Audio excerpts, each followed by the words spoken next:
but actually having a system to get to that vision. You can have people, some people love data, some people love process, some people are really good at organising their organisation. But unless you have it all, unless you can put it together, you miss parts and then things fall over and you go back into that day-to-day grind of just making do. You've got to be able to click it almost simultaneously at the same time together to get the full power out of it. Hello and welcome to another episode of Better Business, Better Life. Today I am joined by fellow EOS implementer Cameron Ogilvie, who is based in Sydney, Australia. Welcome to the show, Cameron. Hi, Deb. Good to have you here. So we've just been having a bit of a chat before we came on live, and I've been hearing a little bit about Cam's background, and I didn't realise that Cam actually came from a family business, and so spent many years working in that family business. Would you mind sharing your story, Cam, as to what you did, how you got to be in that, and then why you're now an implementer? Sure. Well, after university, I left and went straight into banking and finance and worked there, did my time in London and came back and found that I was not enjoying being a small cog in a big machine. So I jumped out and into the family business, which was importing and distribution of confectionery in Australia, and something that we had done for 20 years prior. And so I started in the business and worked my way up, eventually taking it over and being the CEO and running it, and then exiting it last year to become an implementer. Okay. And that's a short version. And so what was your role in the family business? Yeah, so I started off in sales and became a sales manager, and then I took over as the managing director, overseeing the whole company and the direction and the staff within it. Okay. And you shared with me that, you came across Traction sort of almost by accident by listening to a podcast and hearing about somebody who was using this Traction system. Tell me about why you chose to implement that in the business. So I've always been obsessed with personal development, and it's something that was passed down to me from my father. And so learning is a big part of who I am. So I'd listen to podcasts and listen to books. And when I was repping, I'd be driving around the country, and instead of listening to the radio, I'd just listen to these books. And I was listening to a podcast, and the gentleman just happened to mention Traction. Just like it was a one-liner. I practiced Traction, and I went, I wonder what that is. And I downloaded it, and I listened to it, and I read it, and I loved it. And what I loved about it was up until that point, I'd done several different operating systems. Like I tried The Great Game of Business by Jack Stack. I love the guy.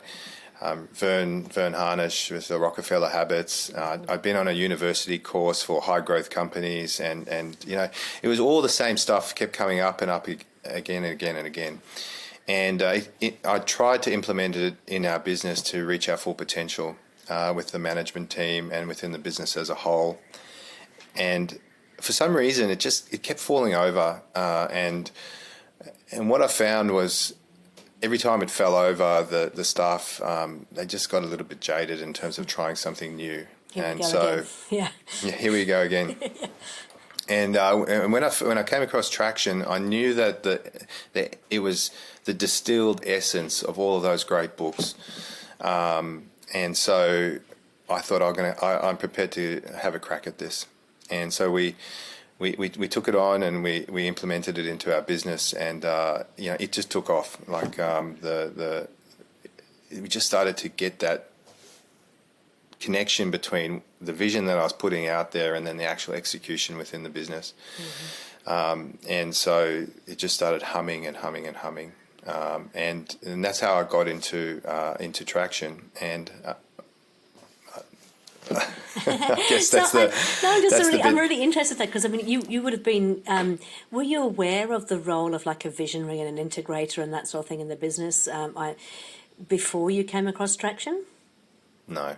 And is it fair to say you were the visionary in that organisation? Yeah, I'm good at talking. Good at talking, good at big ideas, good at kind of, so sometimes crazy ideas, but they actually move the business forward. And I think you just made a really valid point, right? So we have this really strong vision, but for some reason we can't translate it into what it means for the people on the shop floor or around the organisation. So what you're telling me is Traction actually gave you the tools to take that high vision and bring it down to the ground into something that was tangible for people in the business. Is that fair? Yeah, absolutely. It also, I had heard, on the university course that I went on, the lady who runs it's a professor, and she's the smartest lady I've ever met. I don't know if I can say her name or not, but it's Dr. Yana Matthews, and she runs the University of Adelaide's Business Growth Program. Oh, wow. Yep. Fantastic lady, and it was really good. I walked into the first meeting with her, and she took one look at me and she said, "You're my bright, shiny ideas guy." And I nearly fell off the chair because she had just read me like a book in 10 seconds. Mm-hmm. And that was my first, awareness of these roles between a visionary and integrator. And I didn't really understand it in those terms.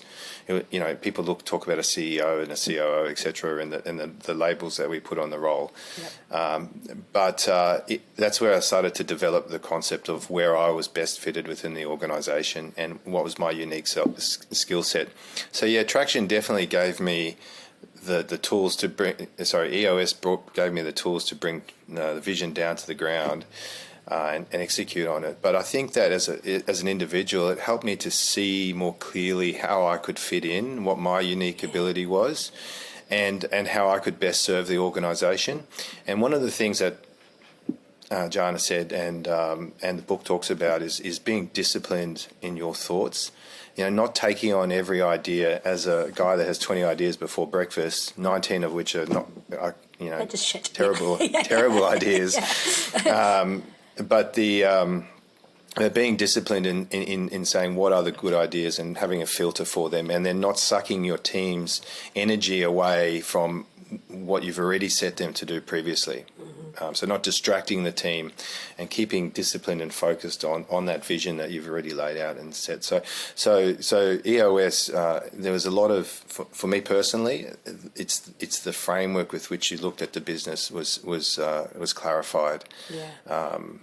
And it just really simplifies things down, I think. I mean, as you said, there's some great books out there, Scaling Up, Rockefeller Habits, Great Game of Business. They're all really, really great, but sometimes they're just a bit too complex. And I think that's possibly why they fall over, is because it's too much all at once. Whereas what I loved about EOS was it was a very, very simple framework that visionaries like yourself and myself can kind of take and go, yep, okay, it's enough to give me a little bit of structure, so I'm not kind of, zigzagging all over the place, but still not too restrictive in terms of, curbing our natural entrepreneurialism. Yeah, and I think that the bit that I really liked about it is that there's nothing revelationary about any part of the book itself or the tools. Mm-hmm. It's actually, the power is in clicking the pieces together. Yep. And completing the circle of what you're working on, having that system, we call it the traction, the execution on a day-to-day basis. Mm-hmm. Against that vision, but actually having a system to get to that vision. That you can have some people love data, some people love process, some people are really good at organising their organisation, but unless you have it all, unless you can put it together, you miss parts and then things fall over and you go back into that day-to-day grind of just making do. You've got to be able to click it almost simultaneously at the same time. Yep. Together to get the full power out of it. That's absolutely true. And I think you just alluded to, that the beauty of it is that when you do things like the accountability chart, you're actually also giving people the ability to see where their unique ability is and really work within that space, which often, especially in smaller businesses or family businesses as they grow, people are used to doing sort of multiple tasks and being involved in the whole part of the business. But in actual fact, there'll be something they really love and they're really great at, and that's where they should focus. Yeah, I mean, I love to use this analogy that business is like a jigsaw puzzle. Being a business leader is like doing a jigsaw puzzle, but there's no rules in business. So you're actually the artist painting the picture on the jigsaw puzzle, and you're assembling all of the pieces at the same time. Yep. But the funny thing about it is you're actually one of the pieces that you're putting into the organisation as well, right? Yep. And you know that time and place where you get that piece and you see what it looks like and you kind of see its colours and you know its edges and you go, maybe it could go here or maybe it could go there. That's like ourselves, right? And you put yourself in a place in a small business because you have to do that work. But it doesn't really fit. It's a continual process of then you've got to say, okay, actually that's the wrong piece for that place. I'm going to put another piece in.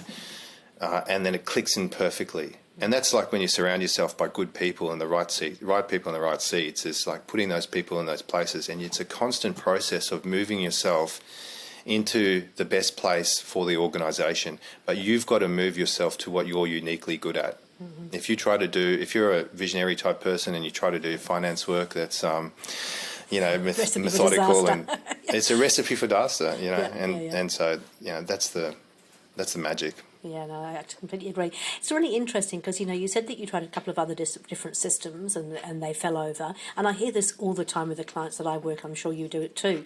And then they do EOS and actually it does work. It is really, it's very simplistic. They actually try to get the results from it. But how did you deal with your staff who were probably kind of going, oh, here we go again, Cam. Cam's got another stupid idea or another crazy system he wants to put in place. How did you deal with that with the team? That's a great question, and I could probably answer that the best now that I've actually been implementing EOS. I've probably learned from subsequently why it worked. Yep.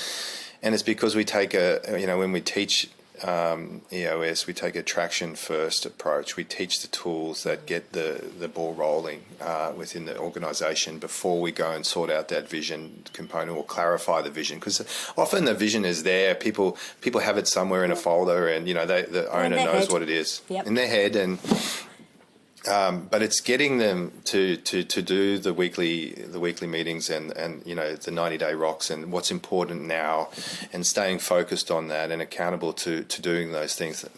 And so in my business, I followed that. I did that first, and so we got the benefits of, I was at the time running, but as the CEO, I was also the sales manager, and in the sales meeting, I'd be having a weekly meeting, a level 10 meeting, and keeping people accountable to what they said they were going to do, and doing their rocks every quarter. And, it probably took about 9 months before we sort of started to set rocks properly and our priorities properly for the next 90 days. Yep. But when the staff knew that every Monday at 9:30 that we were going to be going through what the priorities were and how they were going against it and what the scorecard was, the behaviour started to shift, because they were paying attention to the fact that these priorities weren't going away, and that the shiny ideas guy wasn't going to get distracted by a new shiny idea. Yeah.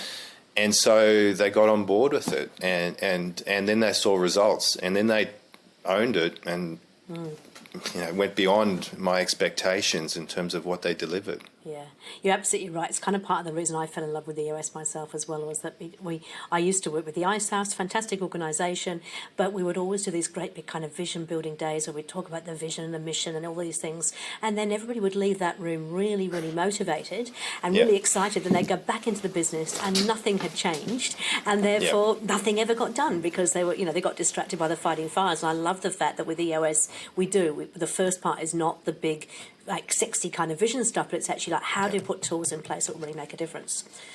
And I can see why a team buy into that, because they can start to see that, as you said, we're not getting distracted by the things. We're actually sticking to things for a reasonable amount of time. We've got some focus, and of course we're measuring results as well, which is important.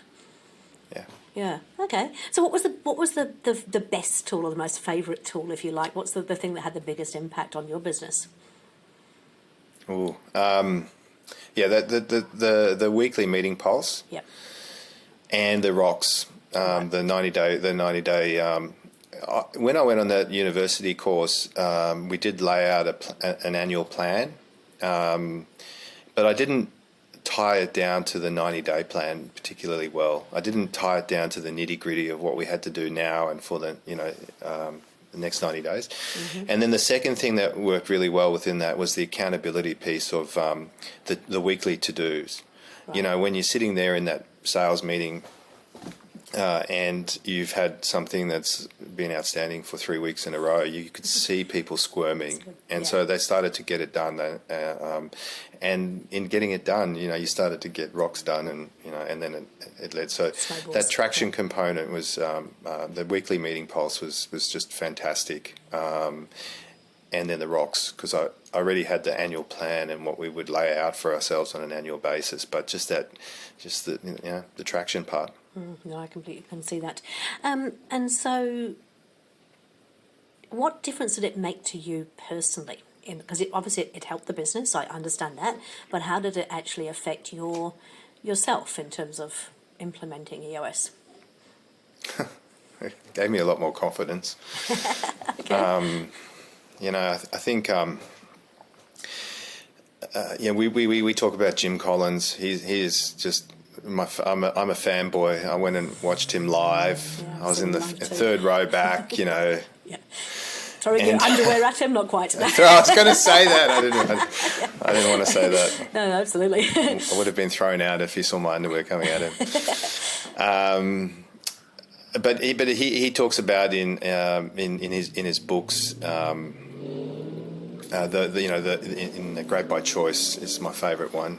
We often talk about Good to Great, but Great by Choice has some great analogies in it, and he talks about companies that exist in volatile markets that are going up and down. And how I looked at business is for the 25 years that I was in running businesses, it was like a roller coaster ride.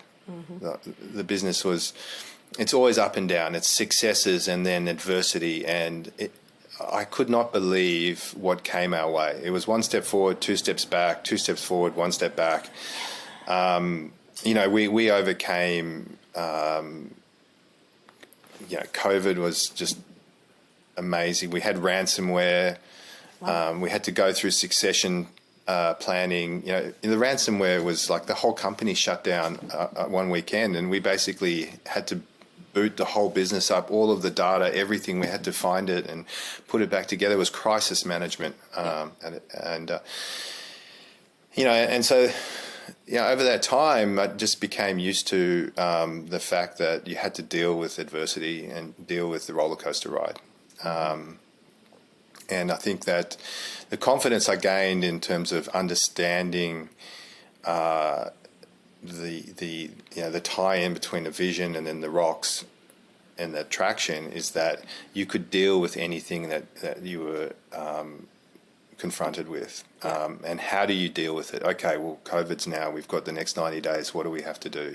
We have to reduce our hours. We have to talk to the staff. We have to, get supplier terms extended. We have to get, the customers to tell us what they're going to do in terms of their ordering. And, these became the important things in this quarter that may not have related to the 10-year vision, but you had to deal with now. And then you could have a week by week, check off that you've done those things. And it just meant that, you could move really, really quickly if you were confronted with one of those issues. Yep. Because you were clear about where you were headed and what you were trying to do. Yeah. Yeah. And you had the tools to, and how to manage yourself to do it. Yep. Excellent. Okay, so you decided to leave that business, and now you're doing EOS as a sort of full-time thing. Why? Why did you choose to do that?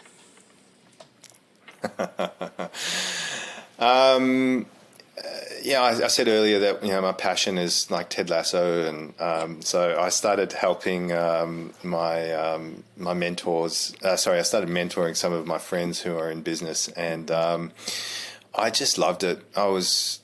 We'd have a weekly chat, and we'd talk about the tools and what I'd learned, and and I have this broad knowledge of business books and theory, etc. And I'd pull facts from different places, and they'd really appreciate it because I could give them that somebody to talk to that understood the roller coaster ride that they were on. And I had this diverse knowledge base, and I was doing it myself. So it resonated with them, and they started passing me on to their friends who actually were paying clients. So I would charge them, and and then I thought, well, actually, you could be quite good at this. And I was listening to we talked about that, the piece of the puzzle, right, where you start to see, what colours you are. Mm-hmm. And you have to know yourself. And how do you know yourself is that you listen to the signals that are out there. What do you love to do? Where do you get off? Where do you get energy from? Yep.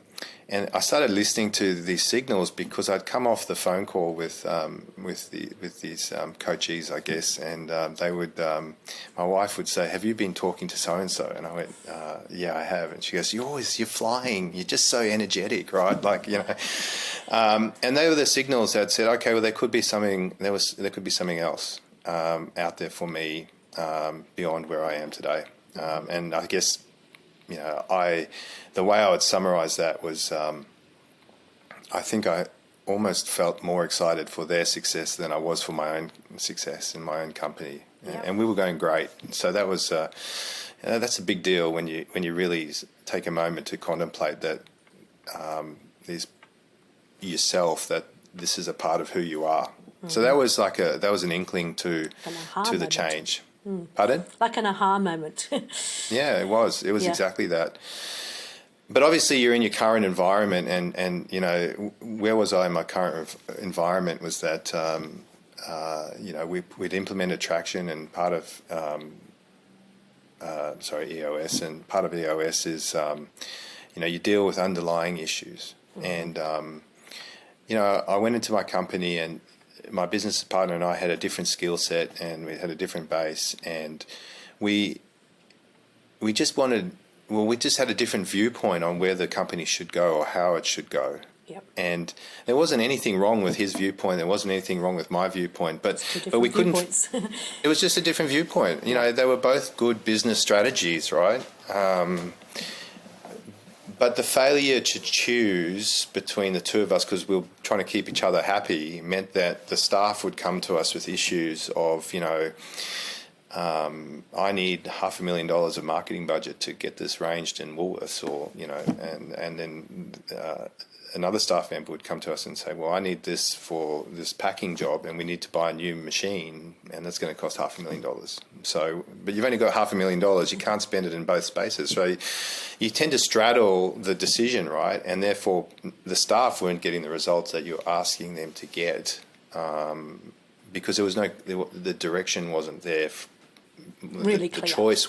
The choice wasn't made, but it's hard to see that, when you're in the business. Mm-hmm. It's very hard to have that perspective, because remember, this is like a 20-year boiling frog kind of a situation, right? Where you're working, and things are going great, you're making money, and it's very difficult to get yourself out of that box and have a look at it clearly. And to be fair, this business was going really well. I mean, you went from being sort of a small family business to being the second largest confectionery importer in Australia. Is that right? Yeah, privately owned. There were some big companies out there, but we were really successful. It's not like you were sitting there just kind of chugging along. You were actually doing really well. So that must have been quite a difficult decision to kind of go, hey, what do I do now?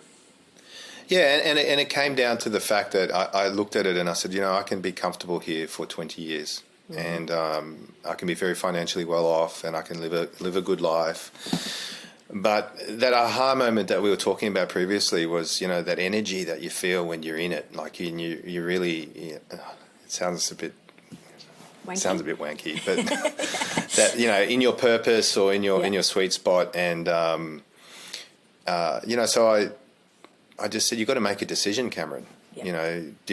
How do you want to live your life? And I just said to myself, I don't want to turn around when I'm 65 and go, I could have been a coach, I could have been an implementer, and I could have spent the last 20 years helping people, achieve their dreams and their goals, and see the power of, getting on board, getting on the same page, and getting traction against that vision, and doing it in a healthy way. And so it just came down to a decision. Yep. And now I think that you normally start with what are your personal and professional bests, which we missed. We did. I was going to come back to it. I had it written down here. So yeah, what are you most proud of? Because you've done some pretty amazing things. Tell us what your professional and personal best is. Well, my personal best is I had a holiday last week, and Yay. I had a beach holiday just before winter, and it was very nice to get a surf in. But Brilliant. Okay, where was that at? Up at Coffs Harbour. Oh, so, beautiful place. Yep. Yeah. Yeah, it's just warm enough to, as you get north. So, Yeah.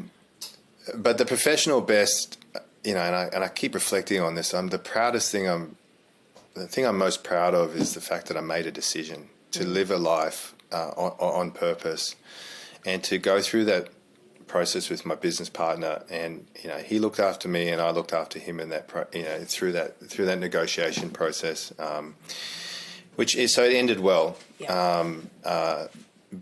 But it's the decision in the first place that was the most difficult thing. The process is hard of selling a business or executing a business. Yep. But the hardest thing as an individual is actually just making that decision to go and live, because it's scary. There's uncertainty. You don't know. I don't know if this EOS implementation thing works when I'm sitting as a CEO of a business. I don't know if people will receive me the same way as they receive, you've got the experience now of many years. You know what it's like. I don't have that. So you're stepping into the unknown. And so my professional best is just taking the courage to make that decision. Yeah, and I think it's something you won't regret, I'm sure. I mean, certainly we know from our EOS community, all of the implementers have all run businesses. That's part of the requirement for being an EOS implementer. And I think there comes a point where, you're ready to help more than just people who are in your business. I know I love it. I love still run a business, still have some things going on, but enjoy the fact that I get to help others as well. And I know that it's not just about business either. So for me, this whole podcast is about the fact that I want people to create a better business, so they do have time to pursue other passions, so they are doing what they love. It really is about having that better life. Yeah, exactly. So you've been doing this now. So when did you start as an EOS implementer? Back in late last year, wasn't it? Yep, late last year. Yeah. So, I don't know, 7 months or something like that. And you've been working with various clients and things. Any stories you'd like to share around the EOS journey so far? I've been surprised at the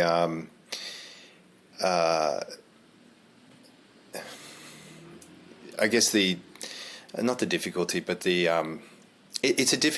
it's a simple thing, but it's not easy. Yeah. Okay, and you get in the room with people, and it's a shift in the way that they think, and it's a shift in the way that they do things, their habits and their routines, and that's it's quite I wouldn't say violent, but it's a significant shift almost immediately, because you don't have the certainty and the confidence that it works. You're trusting what I tell the people. They're trusting me that what I'm saying is proven. It's a proven process, and it's going to work for you like it's worked to other people, right? So you get in that room with them, and they're listening to you, and I know from experience that it works.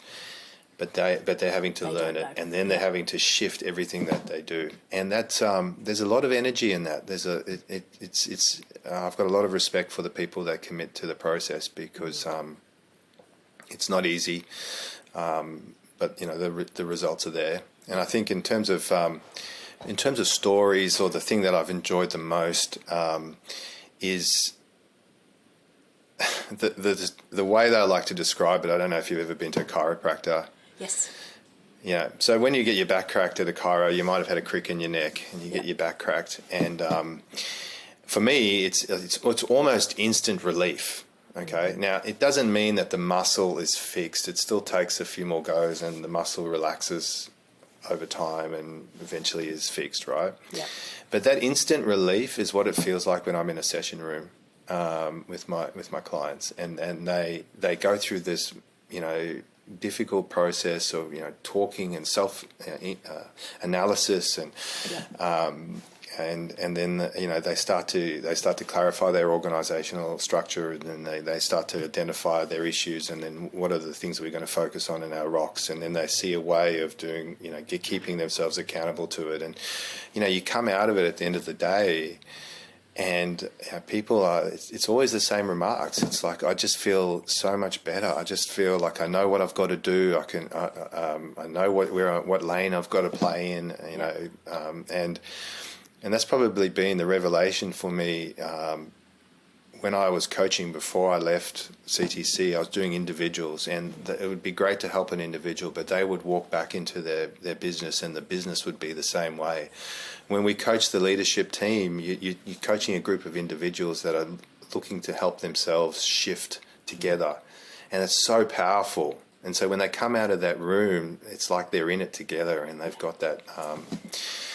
They've been to the Cairo collectively, and it's that relief. I think it's a great analogy too, because when you go to the Cairo, no matter how many times you've been there, there's still always that little bit of fear and sort of, because they're going to crack you, right? And that's even though it doesn't actually hurt, it's not a comfortable feeling. So I think EOS is a bit like that too, because you go into this session kind of knowing there's going to be a little bit of uncomfortableness, but then once you get past it, as you said, things can then start to move forward and all. But so I love the analogy. Yeah. Awesome. Yeah. So tell me, who is your ideal client? Who do you like to work with, and why? Oh. Well, I'm fairly new, so I'll take anybody. No, that's not. I say that with a caveat, though. I do know that you've got to be ready. Okay, mentally. In my experience, I had been through a lot of pain and tried a lot of things beforehand, so I was ready to give it a real red hot crack. And so the client has to have that willingness to grow and to go through that pain. They're more concerned with not the they don't want to stay with the status quo. They want to move forward in some way, and I think from the leadership perspective, from especially the principal. Yep. That's a non-negotiable. They've got to be. You can't want it more than them. Mm-hmm. Yeah, I completely agree. Yeah. And I think from a company perspective, I enjoy family business. I think that there's a real personal connection to what you're trying to do and achieve within a business. I'm motivated by helping the company prosper, but by doing so, if you take an average of 30, our target market is 10 to 250 employees, right? Yep. So you take an average of 30. If I can help 250 companies to improve their prosperity, you're actually helping the 7,500 people. Yep. But not only are you helping those 7,500 people, you're helping the 4 family members on average that they would have as well, yep. Right? And so you're helping this by making these businesses prosperous. You're helping all of these families and people live good, better lives. And so that's incredibly motivating. So family business is important because they have that connection to the people that are working for them, and the wider community as well. And the wider community, and then from a passion perspective, obviously I've got a great food background and financial services. Already, all my friends work in financial services, so there's a lot of leads coming from there. But the food background is fantastic. Yeah. We obviously share quite a few similarities. I'm a food scientist by trade, as you know, and I actually love family businesses, and I think I love it because, I love the fact that they are creating sort of wealth for their family and their wider community. But I also find that sometimes by sorting out some of the business issues, it actually helps with the family as a whole as well, because often, as a family business, you tend to end up doing things that maybe you don't really want to do, but you had to do because you were there, and then, there's a lot of stuff that goes on that makes the having the normal family barbecue a little bit tense. And if you can actually alleviate some of that and they can go back to being a true family again, I think it's a double win. Yeah. Yeah, absolutely. And that analogy is that, like, when you're in a family business, I see this all the time. You tend to move the organizational chart or the accountability chart around individuals because you get good individuals, so you move everything around the people in the organization. But you have to go the other way around. You have to take a structure first approach, because people change, and what people are good at, it's like a jigsaw puzzle that you can never put together because the pieces are changing in their shape. Yep. So you can't win that way. You have to take the structure Yep. and then find the right people to fill them. And I think for family businesses, the EOS gives you the permission to do that as well, because I think often in a family business, it's hard to have those conversations about whether or not auntie, uncle, father, brother, sister, whatever it might be, should be there. Whereas if you use the EOS as a framework to guide you, you've got something to almost blame. So it's not me that wants to not have you doing this role, but actually this is the right thing for the business. It gives you that ability to call things out. Yeah, exactly right. Exactly right. Cool. Okay, so I always ask for 3 top tips, and given that you have got a wealth of experience in running your own family business and coaching others and running EOS as an implementer, what are your 3 top tips for people listening in? Number 1 would be to rip off Stephen Covey. You got to start with the end in mind. Yep. You got to keep the end in mind all the time. Mm-hmm.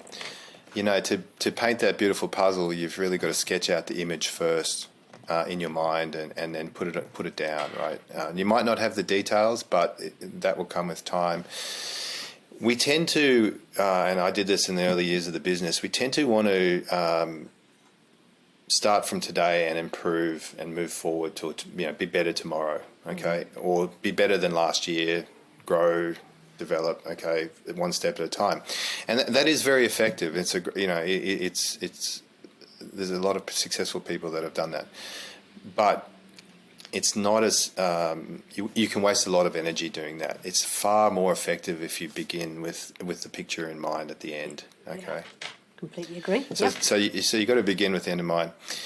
The second thing I'd say is, you need to have a system to make that picture a reality. Okay, like when you do a puzzle, what do? You start from the outside, you do the edges, and then you work your way in. You look at the colours. Yep. Yep. Yep.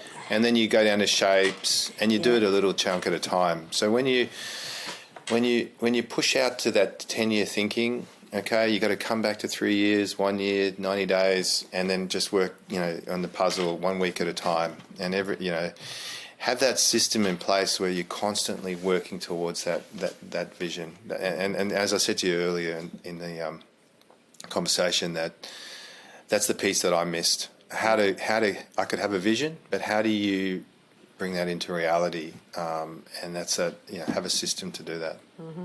Yep. And then the last thing I'd say is you've got to know yourself. Okay. If you think about that piece that's you can stare at it for hours. And in knowing yourself, I'd say listen to the signals, stay humble, swallow your ego, and put the organisation above yourself.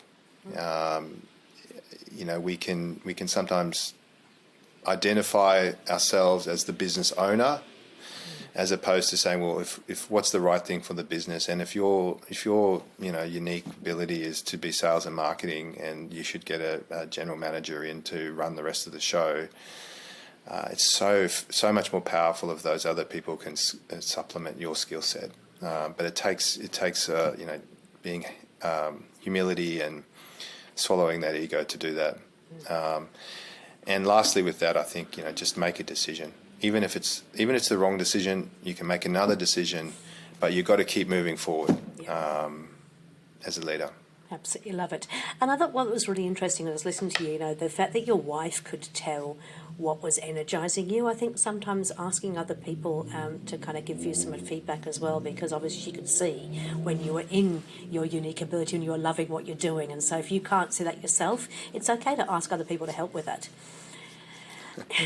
Yeah, but one thing we say in this trade, so now that I'm is be careful what you wish for.